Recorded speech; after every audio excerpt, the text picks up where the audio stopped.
Sejam todos muito bem-vindos à nossa primeira aula do nosso curso de Algoritmos e Lógica de Programação. Meu nome é Thiago e eu que vou estar ministrando as aulas para vocês. Esse curso é destinado principalmente para aqueles que nunca tiveram contato com nada na área de programação ou que já tiveram contato, tiveram alguma dificuldade, e também para as pessoas com limitação no inglês, pois esse curso será feito totalmente em português, como uma forma de ser mais acessível ao maior número de pessoas possível. Essa aula tem como objetivo apresentar a vocês os conceitos básicos que são necessários para que vocês consigam aprender alguma linguagem de programação. Então, é um curso que antes de vocês aprenderem a programar, vocês vão aprender o algoritmo e a pensar de uma forma lógica, de uma forma estruturada, e conhecerem como que um computador trabalha com processamento de dados, como que ele recebe, que ele processa e que ele envia os dados. E isso é essencial saber antes de a gente aprender alguma linguagem de programação. E aqui nessa aula a gente vai ver também o porquê disso. Por que é necessário ter esse conhecimento de algoritmo? Então, nessa aula nós vamos aprender o que são algoritmos, o que é programação, o que é programar, o que são linguagens de programação e o que é linguagem de máquina, e o que é e o que fazem os compiladores e os interpretadores. Um exemplo: tem uma tarefa de lavar o carro. Porém, não sou eu que tenho que fazer essa tarefa. Eu tenho que explicar, eu tenho que pedir para um robô, o nosso amigo robozinho aqui, efetuar essa tarefa. Porém, como que eu vou me comunicar com ele? Será que só falando, será que ele entende? Falando, por exemplo, lave o carro, ele não entendeu e me respondeu algo que eu também não entendi nada. Então, não dá certo, porque ele não entende o que a gente fala. Então, tem que ter alguma outra forma da gente se comunicar com ele. Então, como que a gente vai se comunicar com ele? Tem aqui eu, o robô, e como a gente fala línguas diferentes, a gente precisa de um tradutor. Então, existem tradutores que fazem esse trabalho, que são chamados de compiladores e interpretadores, que mais à frente nós vamos falar um pouquinho mais sobre eles. Então, esses tradutores, eles traduzem de uma linguagem que é mais fácil para a gente aprender para a linguagem do robô, uma linguagem de máquina, que é uma linguagem extremamente difícil da gente aprender.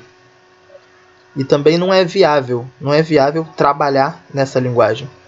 Então, nós temos que escolher uma dessas linguagens aqui para nós aprendermos, a linguagem B, C, D ou E. Aqui são nomes de exemplo, claro. E para escrevermos nela, e esse tradutor traduzir essa mensagem para a linguagem do robô. Mas, será que é suficiente só nós aprendermos uma dessa linguagem? Por exemplo, vamos supor que nós vamos estudar e aprendemos a linguagem C. Então, a gente vai agora falar, porém, nessa linguagem C. A gente falou, por exemplo, lave o carro nessa linguagem C. O tradutor vai traduzir, mas será que vai funcionar? Então, parece que o robô não entendeu e o robô respondeu. Aí o tradutor vai também traduzir para a gente a resposta do robô. Então ele falou, o que é carro? O que é lavar? Então não deu certo esse nosso contato. Por quê? Porque os computadores, eles não veem o mundo da mesma forma que nós. Eles não sabem o que são coisas e nem o que são ações. O que é carro, o que é sabão, o que é esponja, o que é lavar, o que é pegar. O computador não sabe nada disso.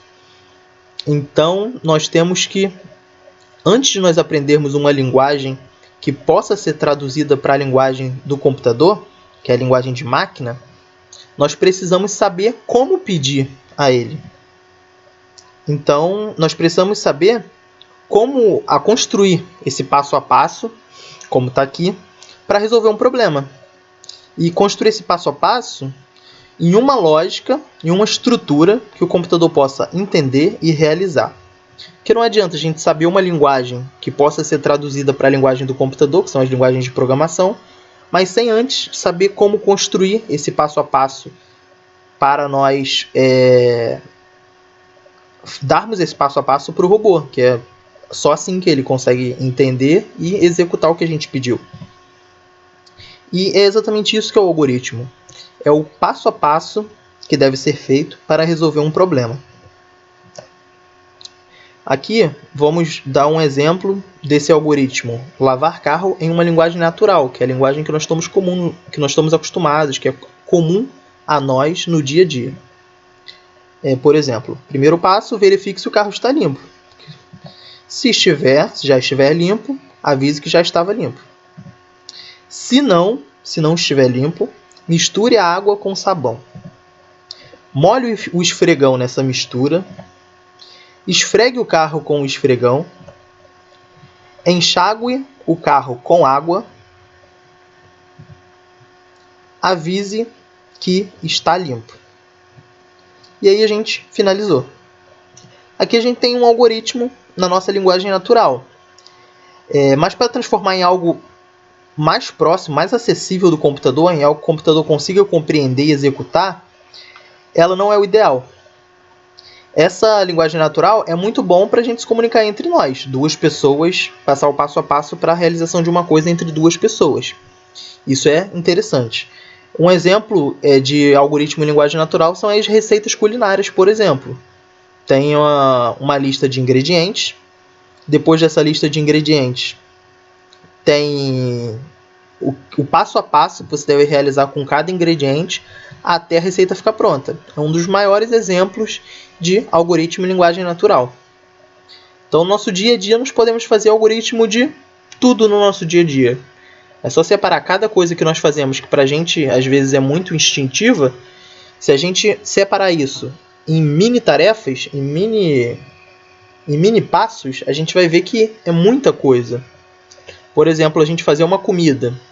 A gente tem que acender o fósforo, ligar a boca do fogão, aproximar o fósforo da boca, pegar a panela, colocar a panela sobre o fogo, esperar aquecer e por aí vai. Nós temos milhares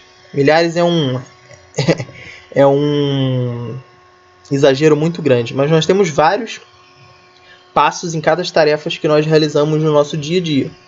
Por exemplo, ao irmos escovar os dentes, nós temos que pegar a escova, pegar a pasta, abrir a tampa da pasta, colocar a pasta na escova, fechar a pasta, molhar a pasta na escova com água, passar a escova nos dentes cerca de 30 vezes em cada dente, que é geralmente a recomendação, né? E tudo isso são pequenos passos. Então, tudo na nossa vida a gente pode descrever como um algoritmo de linguagem natural. Mas para o computador não é tão eficiente. Então, para nós entendermos esse algoritmo que é eficiente para o computador, nós precisamos compreender a capacidade do computador, o que ele é capaz de fazer. Basicamente, o computador é capaz de fazer 3 coisas. Ele é capaz de receber dados, que é chamado de leitura. Ele vai ler o dado de algum lugar.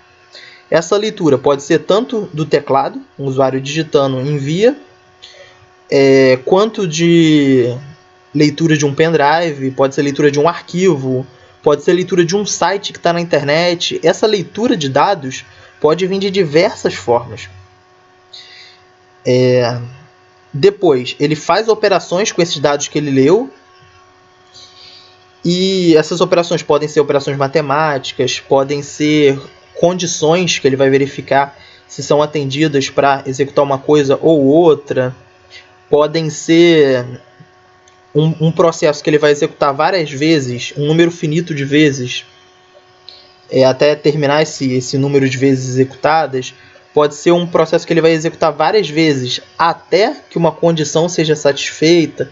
Então, tudo isso a gente vai ver ao longo do curso. Essas operações que o computador é capaz de fazer.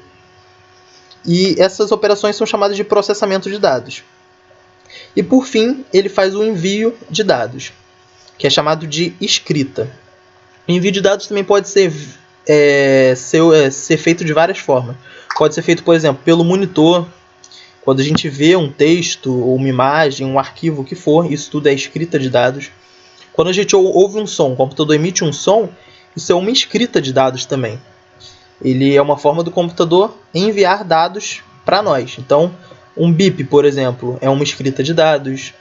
A impressão, a impressora, pode ser uma fonte de escrita de dados. Por exemplo, quando você vai fazer compra no cartão, você coloca seu cartão na máquina, aquilo ali é a leitura, ele vai ler os dados do cartão, então tem um processo de leitura ali.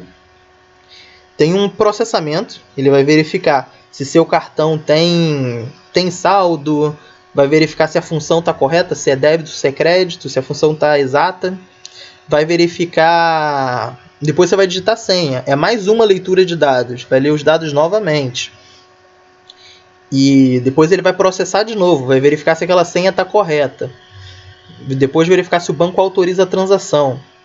Depois que todo esse processamento é feito, ele é feito a escrita de dados, que é feita na telinha da máquina, escrito transação autorizada, é uma escrita.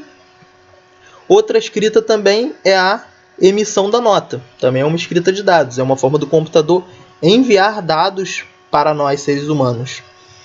E essa escrita não necessariamente é para seres humanos. Por exemplo, se tem dois computadores conversando, trabalhando em conjunto, eles podem ler dados um do outro, um fornecer leitura de dados para o outro e também escrever dados um para o outro. Então, essa escrita não vem necessariamente de humanos, pode vir de próprios computadores, ou, por exemplo, um arquivo que um computador gera, é salvo no lugar, o outro computador lê aquele mesmo arquivo.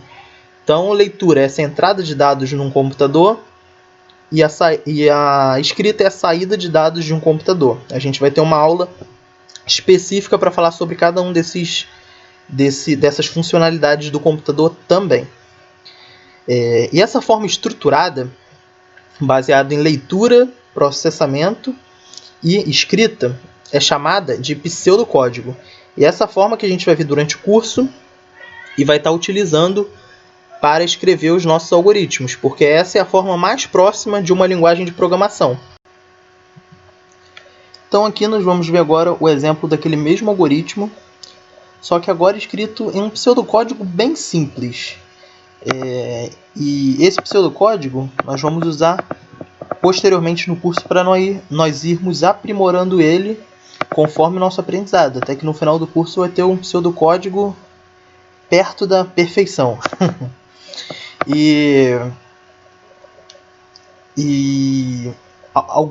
A maioria, na verdade, das pessoas, eu acho que vão ter um pouquinho de dificuldade de entender aqui. Eu vou explicando linha a linha, mas mesmo assim tem muito conteúdo que a gente vai aprender nas próximas aulas. Então é só um exemplo para nas próximas aulas vocês terem pontos de referência, já estarem um pouco familiarizados com esse exemplo. E esse exemplo também que nós vamos aprimorando durante as aulas. Então vamos lá. Primeiro, a gente usa a palavra algoritmo para dizer que isso é um algoritmo, né? Que essa estrutura é uma estrutura algorítmica. Depois, declare carro, sabão, esfregão, água, espuma, objeto. O que isso aqui significa? Essa palavra declare é para informar o computador, é para o computador declarar essas variáveis. O que é declarar variável? É o computador reservar um espaço na memória dele para esses nomes. Ou seja, eu dizer que carro, a palavra carro vai receber um valor, que vai ser o valor do objeto, que ele é um objeto, do objeto carro. Sabão, a palavra sabão vai receber um valor de um objeto, que vai ser do objeto sabão. Mesma coisa, esfregão, água e espuma. Então é dizer para o computador guardar esse nomezinho na memória dele, porque esse nome vai receber um valor. Então ele está dizendo que esse nome existe como uma variável. Se chama variáveis, a gente vai estar vendo na próxima aula. Depois tem a leitura, como a gente falou. Volta aqui um pouquinho. A leitura de dados. A leitura de dados a gente vai fornecer, aqui no caso, como é um algoritmo para limpar o carro, não seria uma pessoa que vai fornecer, pode ser, por exemplo, um sensor. Tem um sensor que ele verifica o carro, verifica as características do carro, se ele está limpo ou se ele está sujo, vai verificar tudo isso. marca dele, então vai verificar essas características e adicionar essas características ao objeto carro. Sabão, mesma coisa, vai verificar a marca do sabão, se ainda está na validade, a quantidade de sabão que ainda tem disponível, vai verificar diversas coisas e armazenar na variável sabão. Mesma coisa do esfregão e da água. Depois, você vê que a espuma ela foi declarada aqui, então existe um objeto espuma, mas ele não foi lido pelo carro. Por quê?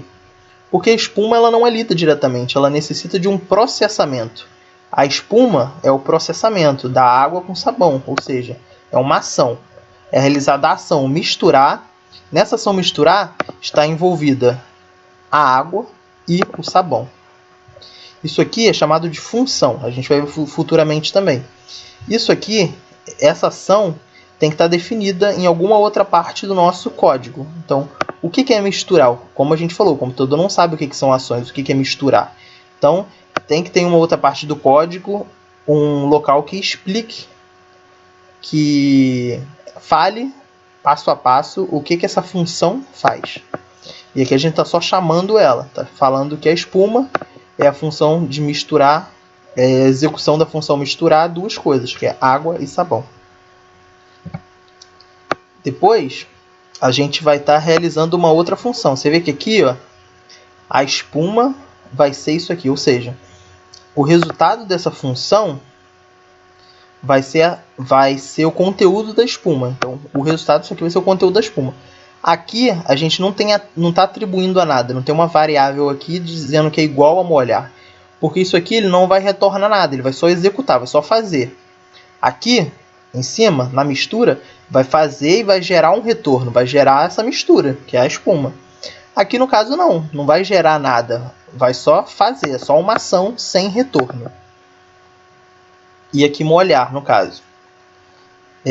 Molhar, vai estar envolvido o esfregão e a espuma. Aí na descrição disso aqui, a gente vai estar dizendo que vai ter que explicar, que é colocar o primeiro elemento dentro do segundo elemento, ou seja, colocar o esfregão dentro da espuma.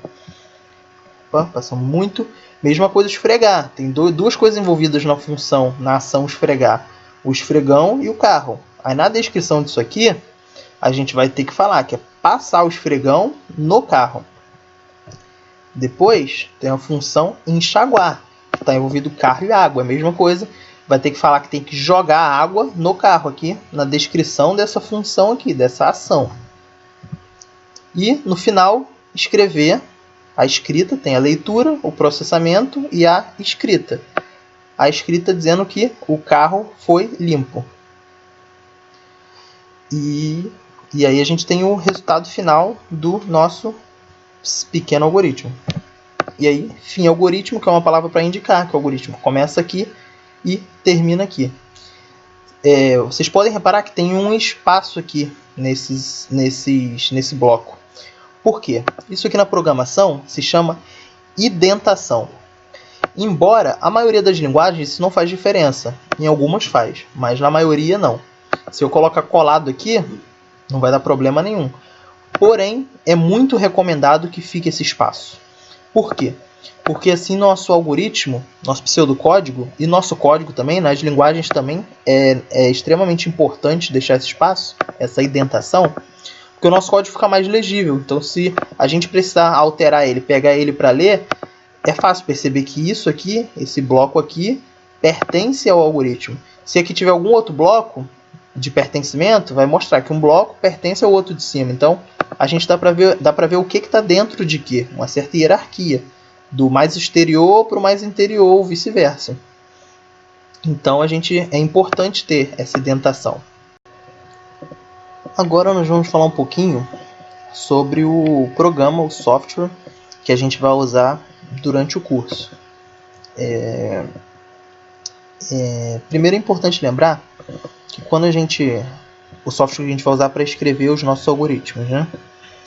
É importante lembrar que um algoritmo ou uma linguagem, ele pode ser escrito em qualquer bloco de notas. Ele é só um texto comum para escrever.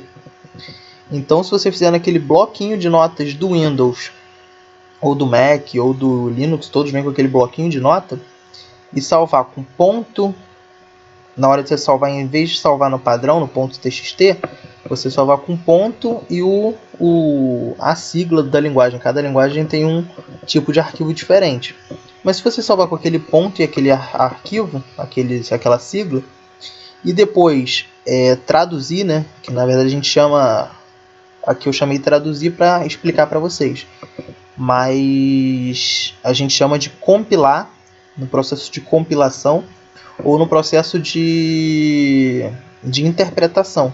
Ou seja, quando a linguagem é compilada ou interpretada, que aquele texto vai se transformar num programa. Então pode ser escrito em qualquer bloco de notas, naquele bloquinho de notas do Windows.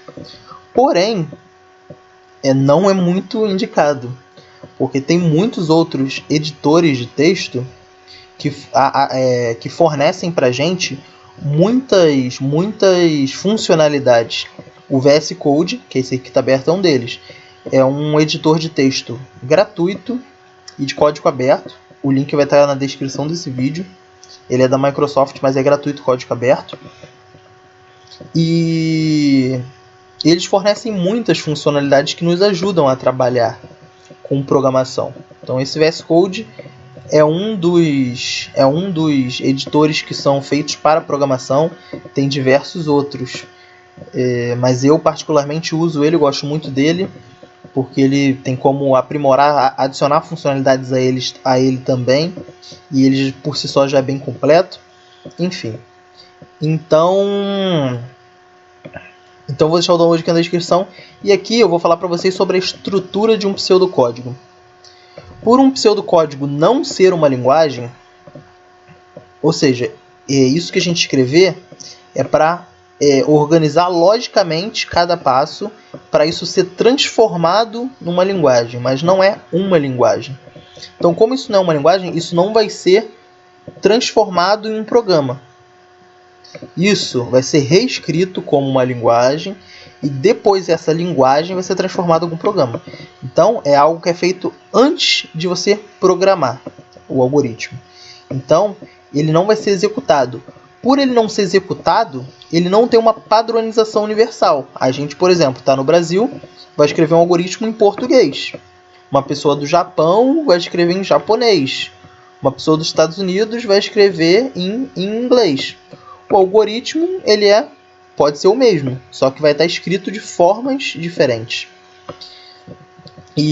Porém, mesmo ele não tendo essa regra de padronização, a gente tem que estabelecer uma regra de estrutura e de padrão para ele. Porque ele tem que ser estruturado, padronizado, legível e inteligível. Você tem que ver uma estrutura, um padrão. Ele tem que ser legível e tem que ser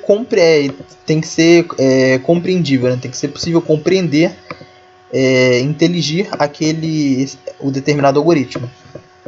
O algoritmo, a gente vai estabelecer esse padrão aqui. Para iniciar, a gente vai usar a palavra algoritmo com todas as letras minúsculas. Para finalizar, a palavra fim, algoritmo, com todas as letras minúsculas também. E nesse meio aqui vai ter o conteúdo. Aqui é só um exemplo. Conteúdo do algoritmo, conteúdo 1 e 2. E sempre com a indentação. Por exemplo, isso aqui está dentro do conteúdo do algoritmo. Então, aí esses editores é bom até por isso. Fornece essas funcionalidades aqui, por exemplo. Se eu apertar aqui, ele abre e fecha onde está a indentação. Isso é muito bom para ajudar a gente fechar um bloco que a gente não está utilizando e reduzir o nosso código, diminuir um pouquinho a poluição visual. Aqui o algoritmo também, ele fecha aqui. Então isso é muito interessante para a gente. Então a gente vai estabelecer essa estrutura aqui. Começa assim, termina assim, e no meio vai ter o conteúdo sempre indentado. E conforme a gente vai avançando nas aulas, aprendendo novas funcionalidades, novos códigos, a gente vai também estabelecer um padrão para esses novos códigos, para sempre, até o final do curso, a gente manter esse padrão. Porque, por exemplo, a gente já viu leia, dá só um exemplo para vocês. Aqui, vou vir aqui, vou botar aqui, leia A, um exemplo, leia A. Aí, leia A. Depois eu coloco aqui, leia B. Então olha só como isso não está padronizado. Primeiro, o primeiro leia tá com L maiúsculo. Não tem nenhum problema de botar esse layer com L maiúsculo. Mas se um for assim, todo o código, na verdade todo o conjunto de código, caso tenha mais de um pseudocódigo, todo o conjunto tem que ser padronizado. Então aqui também teria que ser com L maiúsculo. Outro erro que tem, por exemplo, aqui no fim da linha tem uma vírgula. Nenhum problema, porque não tem um padrão universal do algoritmo. Mas se tiver uma vírgula no final do layer, vai ter que ter uma vírgula no final de todo o layer e de variáveis também.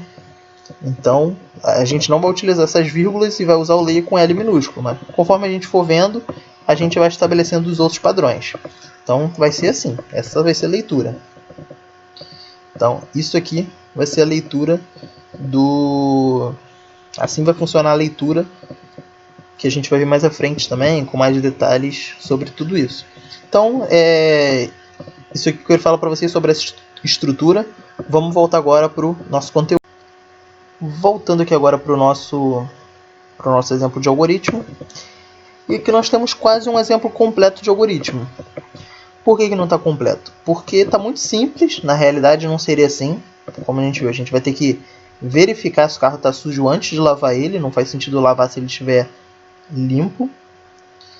E também não está completo porque a gente tem que definir, tem que declarar e definir essas funções aqui. Mas a gente vai estar vendo isso mais para frente, aí já a gente vai estar completando esse algoritmo aqui, tornando ele cada vez mais próximo da realidade.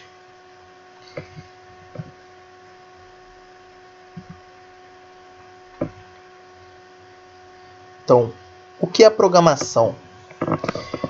Como a gente viu lá atrás naquele exemplo do robô, a programação é exatamente a transformação do algoritmo em um programa. Então a gente transforma um algoritmo em uma linguagem, a gente escreve, na verdade, a gente reescreve o algoritmo em uma linguagem de programação, e essa linguagem de programação, esse código escrito numa linguagem, é traduzido, que a gente já viu que é compilado, na verdade, compilado ou interpretado para um programa. Então isso é programação. Isso é feito usando uma linguagem de programação, que é convertida para a linguagem da máquina, que é uma linguagem muito difícil, que a gente não compreende com facilidade.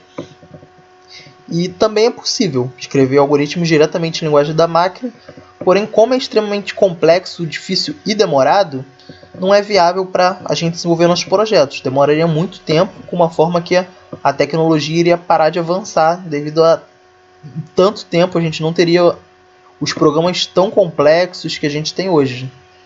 Então, para isso, é necessário a gente trabalhar com umas linguagens mais próximas da gente. Nem que seja um pouco mais próximo. O que é a linguagem de programação? Esse texto aqui, eu peguei ele do Wikipedia porque achei uma definição perfeita. A linguagem de programação é um método padronizado, é um método de escrita, né? Um método de escrita padronizado, é uma forma de se escrever, formado por um conjunto de regras sintáticas e semânticas. Ou seja, tem palavras-chave que significam uma determinada coisa e tem uma estrutura que deve ser seguida também. Então tem essas palavras que têm um significado bem definido e tem essa estrutura que deve ser preservada para poder ser traduzido, compilado ou interpretado, né, de uma forma que seja correta, que não dê nenhum problema nessa compilação ou nessa interpretação do código. Então aqui a descrição já está perfeita. A linguagem de programação é um método padronizado formado por um conjunto de regras sintáticas e semânticas de implementação de um código-fonte que pode ser compilado e transformado em um programa de computador ou usado como script interpretado, que informará instruções de processamento ao computador. E aqui a gente vai falar um pouquinho sobre o que são compiladores e interpretadores. A gente não vai entrar muito em detalhes nas diferenças entre ambos, mas eu vou deixar um link aqui na descrição que fala sobre isso. Caso você tenha interesse, só conferir lá no link, mas não é importante para o nosso curso. Na verdade, nem a parte de linguagem de programação é relativamente importante, mas no nosso curso a gente vai focar em lógica e algoritmo. Então daqui para frente a gente vai focar só nessa parte algorítmica. A gente não vai falar mais de... A gente precisa falar para vocês entenderem essa lógica, mas a gente não vai entrar em detalhes de compiladores nem de linguagens de programação. Com exceção no final do curso, que eu vou comentar um pouquinho sobre algumas linguagens que são melhores para cada tipo de coisa e dar umas orientações para vocês na última aula, mas fora isso, não. Então, compiladores e interpretadores são programas que traduzem um código escrito em uma linguagem específica para a linguagem de máquina.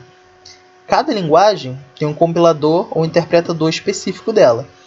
Então, você não pode usar o compilador de uma linguagem em outra linguagem, porque aquele compilador ele foi feito para transformar uma estrutura. A gente viu que linguagem é uma estrutura definida, né? Algo bem com bastante regras. Então, o compilador é feito para ler aquela estrutura da forma que ela é. Então, ele não tem como ler uma outra linguagem. Então, cada compilador é para uma linguagem. Tem compiladores que compilam várias linguagens, mas na verdade são dois compiladores diferentes que executam, pra gente parece um, mas na verdade são dois compiladores ou interpretadores, né? Então os compiladores atuam de formas diferentes, cada um tem suas vantagens e desvantagens, que a gente não vai entrar aqui no mérito, mas vai estar o link na descrição para quem tiver interesse. Aqui, o que é a linguagem de máquina? A linguagem de máquina é a única linguagem que o computador entende.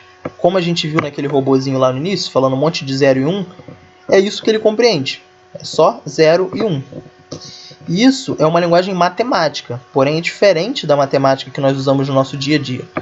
Porque a nossa matemática utiliza a base 10, ou seja, a gente conta até 10, até 9, e quando vai para o 10, a gente não tem um símbolo que sirva como 10. A gente não tem um símbolo de um só caractere que fala isso é 10. Não, o que a gente faz é esvaziar essa casa aqui de unidade, no caso vai esvaziar o 9, e vai adicionar uma unidade na casa da frente. Por isso que é base 10, porque tem 10 números e no 11º número ele vai para frente. Por que 10 números? Porque é de 0 a 9. Então ele começa no 0, que é o primeiro número, e termina no 9, que é o 10º número.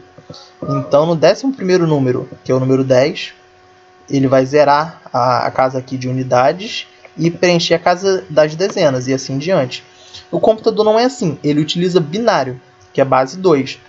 Ou seja, ele só tem o 0, que é o primeiro número, e o 1, que é o segundo número.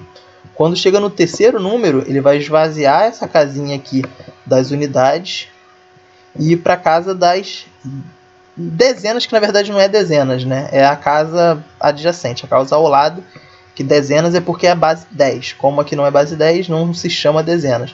Mas vai esvaziar essa unidade e vai para a casa ao lado. Aqui tem um exemplo, por exemplo, ó, decimal. 1 em decimal é um binário.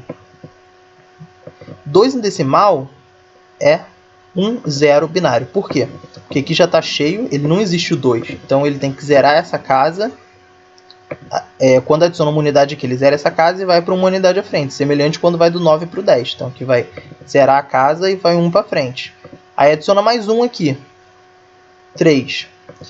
O 3 adicionou 1, tinha um espacinho aqui e entrou. Agora adicionou mais um. Então aqui não tem espaço, vai zerar. Vai vir para frente.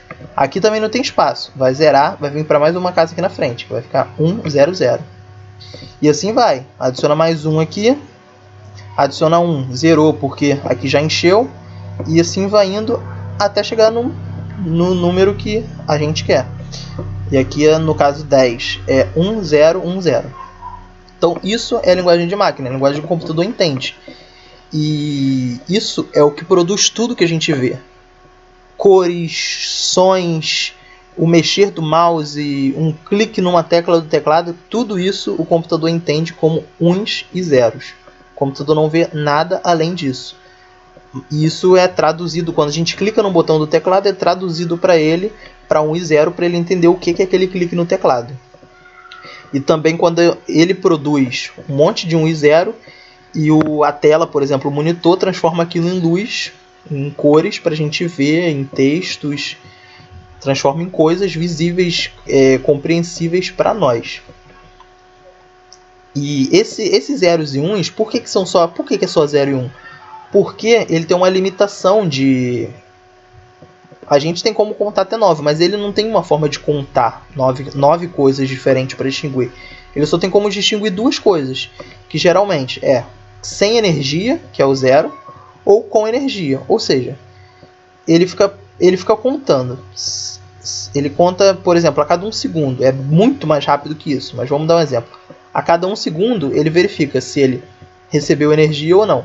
Se ele não recebeu, ele é 0. Se ele recebeu, ele é 1.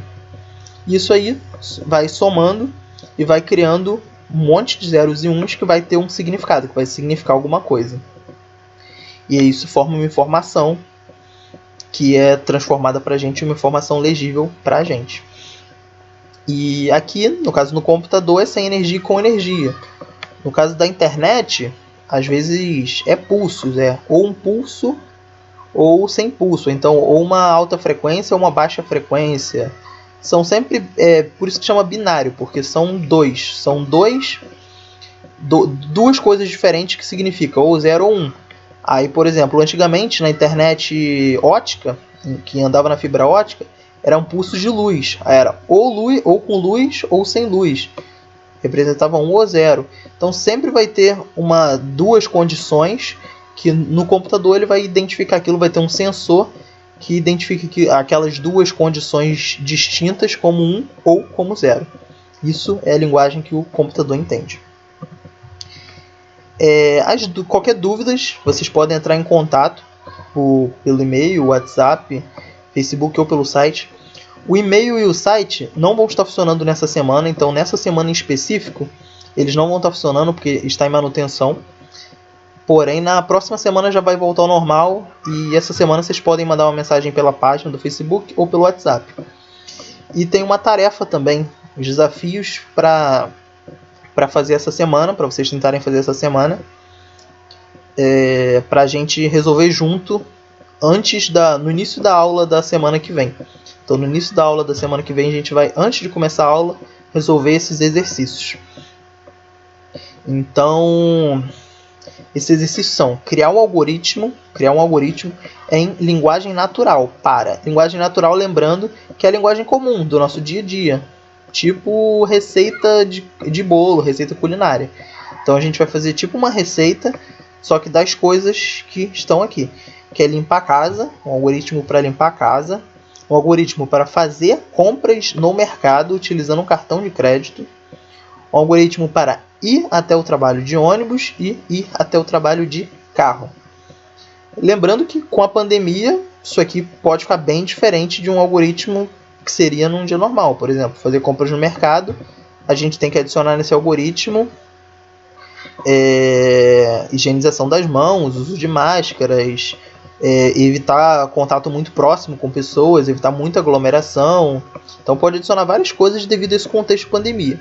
Mas esse algoritmo aqui que eu estou pedindo é um algoritmo em um tempo de normalidade. Se não tivesse na pandemia, como que seria o passo a passo para fazer essas coisas aqui?